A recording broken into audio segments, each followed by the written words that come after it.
What is up, my friends? It is spring.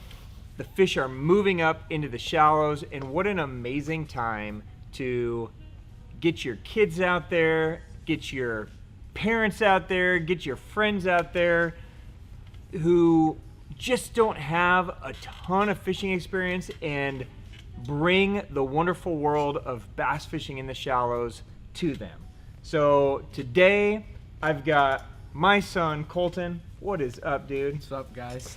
We are fresh off our ass whipping from Griff, and we needed a little redemption, so we hit it up, and today we are going to kind of break down some spring fishing, some bed fishing specifically, some tips.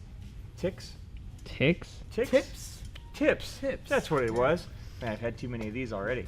Some tips, some tricks, so that you guys can do the same. I want you guys to get your kids out there. I want you guys to enjoy bed fishing, spring fishing. So, you ready? Yeah. All right, let's break this day down. All right. All right, let's do it.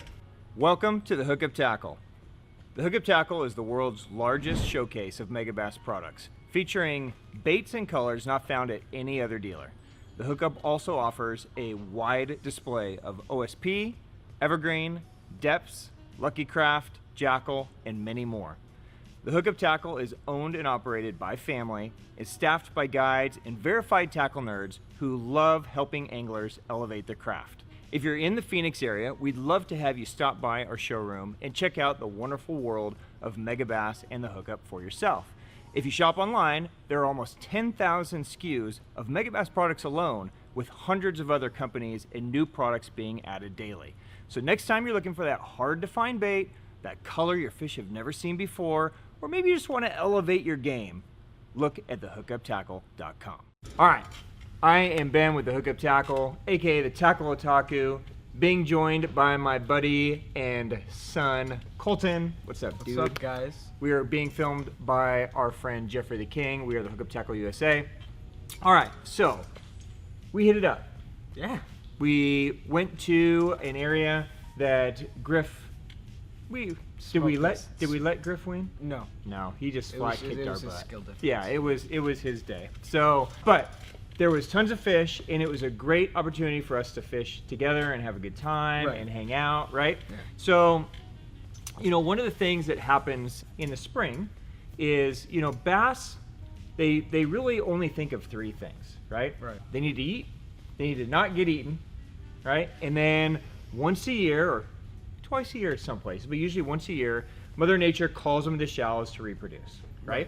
Now, when fish move up to spawn, I'm generally not a huge proponent of just running around and catching a bunch of fish off of beds. But when kids are involved and new anglers are involved, it really is this amazing opportunity to look into the fish's world and see how the fish react to your bait and where you're standing, how you're casting, all that stuff. Right. Did you see that as we were fishing, or what? Tell me about the day. What did you experience, and how was it for you? Well, honestly, I thought it was pretty cool. It was my first, I guess you could say, real fishing experience in a while. So it was a pretty fun adventure for me. I got to experience a lot of fun action, and I honestly really enjoyed it overall. Good. So sometimes, when we're not bed fishing, we're just casting out like a drop shot or finesse techniques, right? Right. You're throwing it out, it's sinking down, and you're kind of you're dragging your stuff around or shaking your stuff. You're not really positive what's happening, right? Right. Was it eye-opening to see how easy it is for a fish to move out of the way, or to let your stuff pass by, or how close or how far they'll get from a bait? Was it interesting to see the fish's reaction to the bait? It's pretty cool, especially since when you're normally fishing either from a boat or from the shore, you're not normally seeing that because your bait is away from you. You're not really trying to look for fish on the shore. You're just trying to see what bites as you're reeling it in. But when you can see where the bait is relative to the fish, and you can see it just sitting there moving around, it's pretty cool. Yeah. So. Yeah. So another thing that I thought was really fun about this day was, a lot of times out here in Arizona, we have so many like open waters, right? So a lot of our casting that you and I get to do is just kind of like, just cast as far as you can that way, right? Whereas this gave us a specific target for you to aim at, right? That you had to kind of hit. So you had to really kind of work on some new casting styles too. Yeah. Didn't you? So talk to me about that. Well, I mean, the main casting style I think I used for the most of the trip, other than just normally casting, was throwing an underhand. Is that what you could call it? I guess? Yeah. But I guess I kind of just learned to use that since it was easier, since the fish were right there and I wasn't trying to throw the bait out further. But that's pretty much all I used throughout the entirety of the trip. So you found that the underhand was more accurate Yeah, than the overhand I did. cast. Okay. And something else that you learned, like, so we picked literally like the windiest freaking day ever to Yes, we did. bedfish. It was like hurricane conditions out there. Yeah. Jeff, I don't even know if any of your audio is any good from all of that wind. Yeah, probably not. Yeah.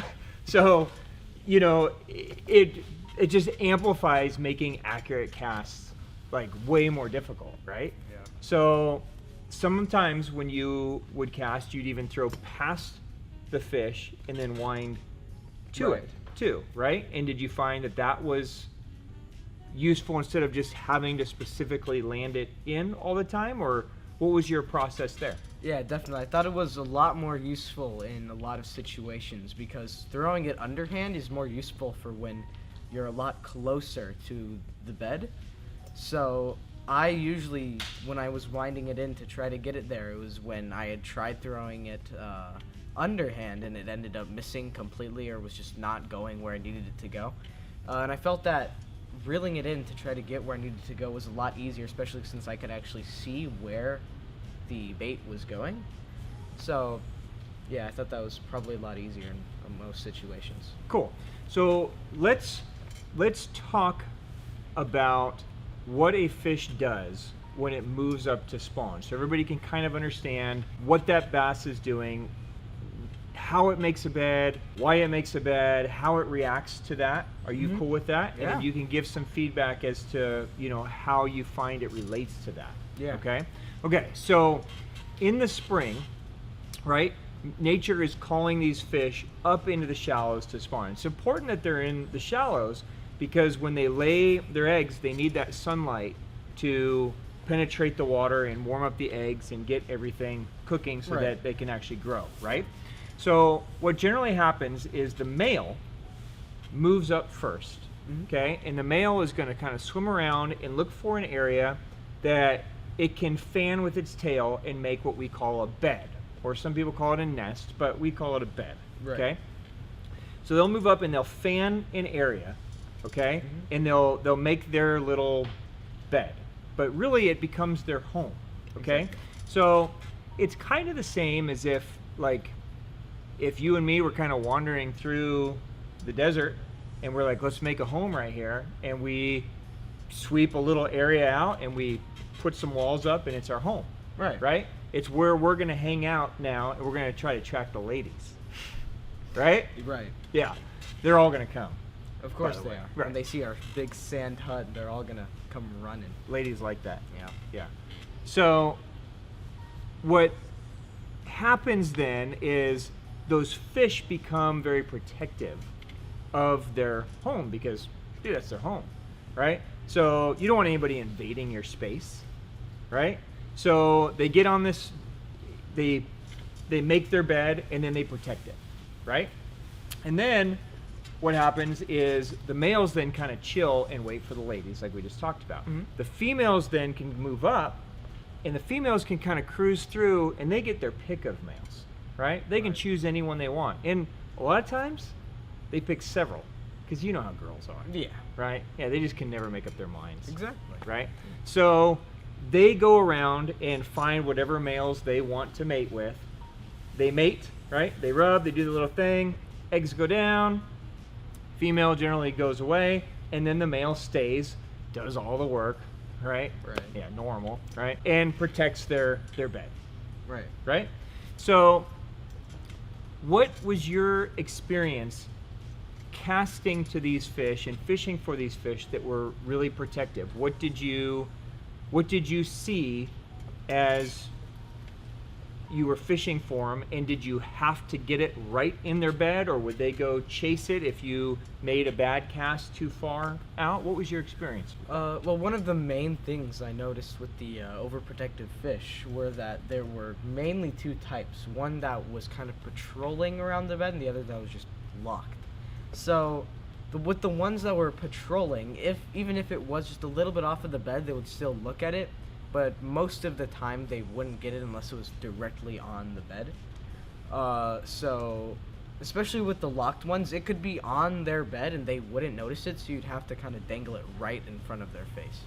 So that's pretty much what I noticed. Okay. But Did you find that, let's say the bed was like, this circle area here. Mhm. Did you find that some fish had a specific part of the bed that they would protect more?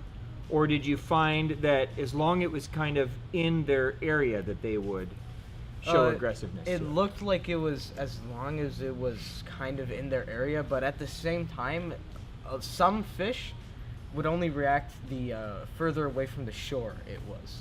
Okay. So if it was too close to shore, they wouldn't really go for it, but if it was further away, then they would. The bait. Right. If it was too close. Yeah. Okay.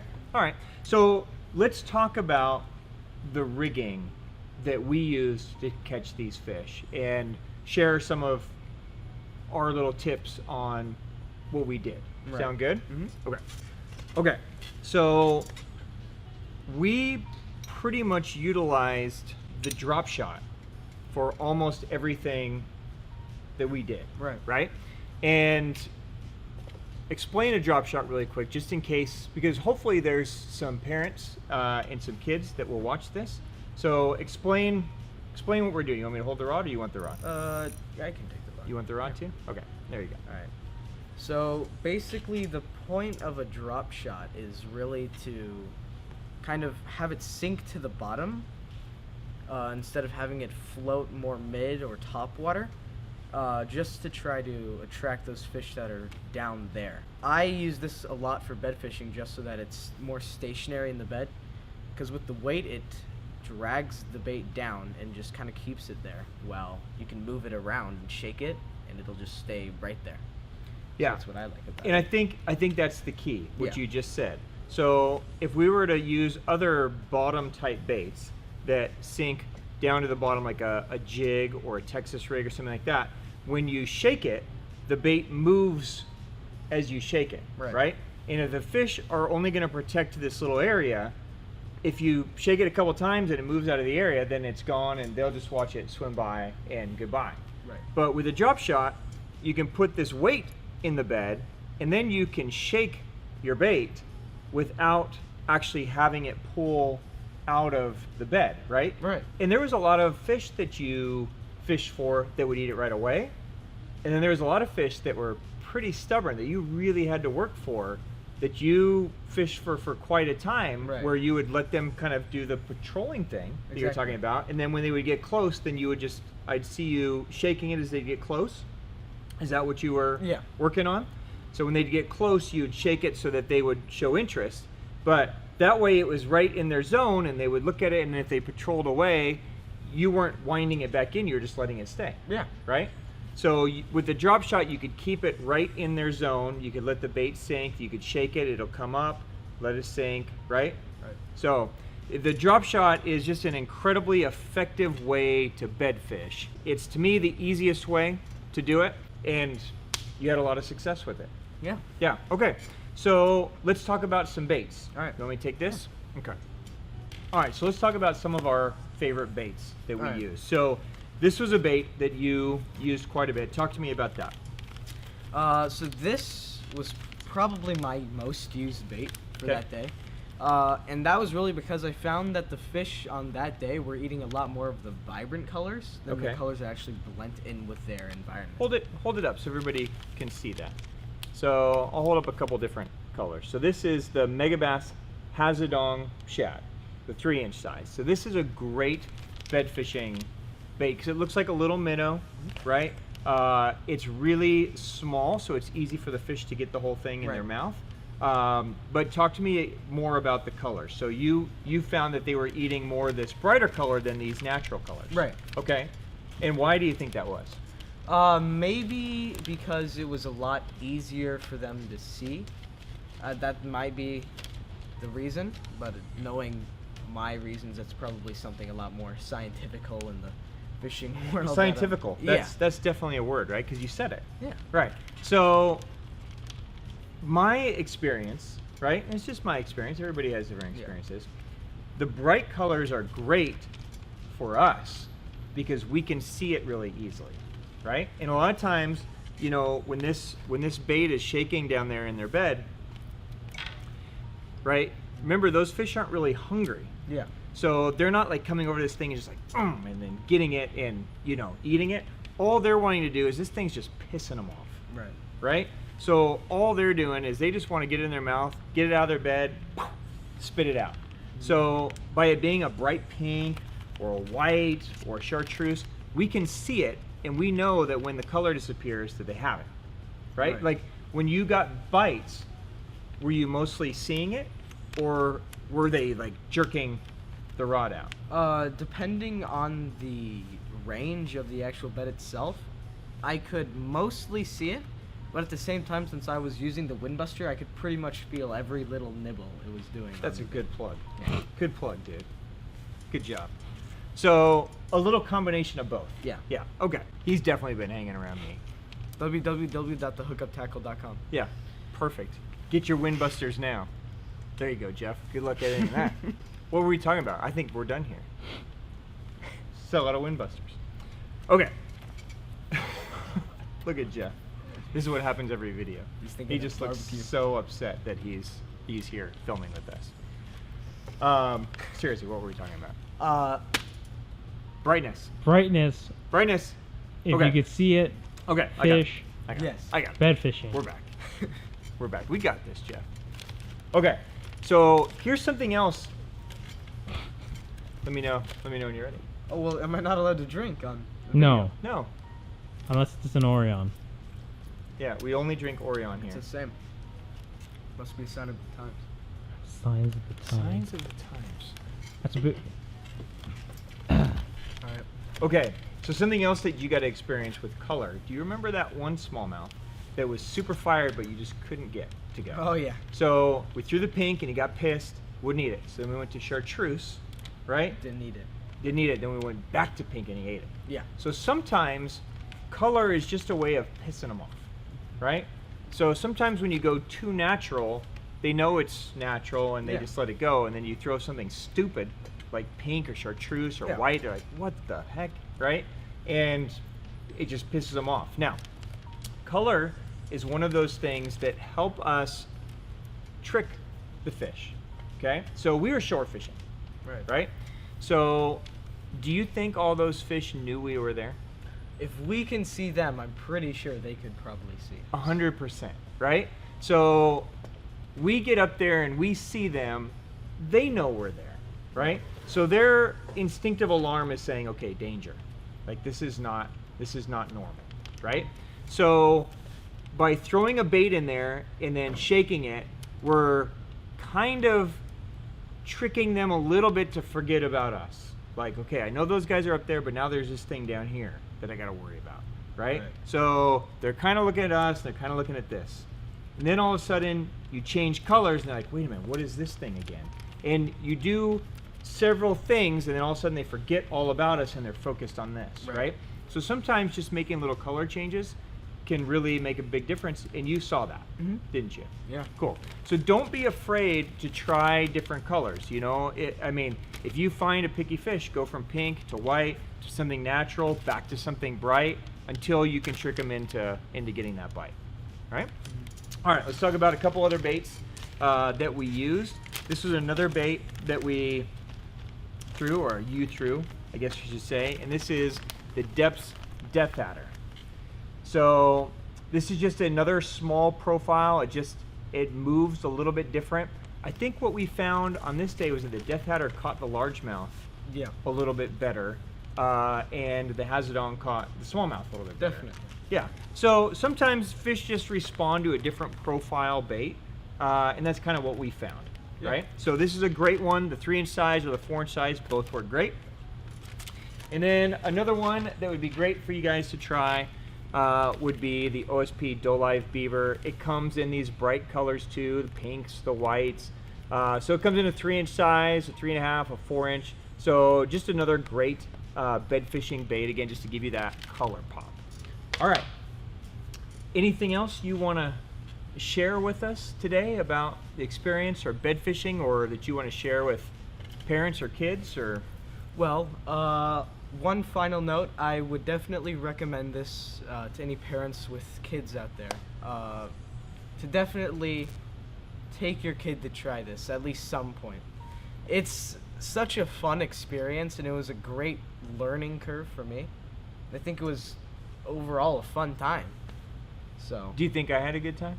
yeah. I had a great time, dude. Yeah. Yeah. What's Jeff laughing at?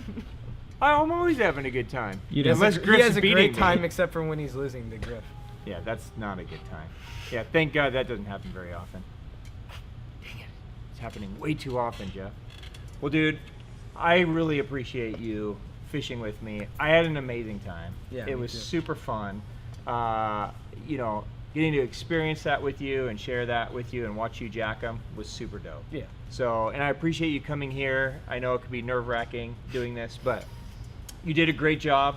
So let's do more of this. All right. You want to? Sure. All right. And let's beat Griff next time. All right. All right. I got something up my sleeve. Dude, love you. Appreciate it. Yeah, thanks for fishing. Yeah. If you guys have any questions for me or for Kolton, drop it down below and we will jump on it and answer it. And Jeff will leave links to the products we talked about if you want to check any of them out closer. Until next time, peace out. Take your kids fishing. Go have some fun this spring. We're out. See ya. You want to go fishing again? Sure. Let's go.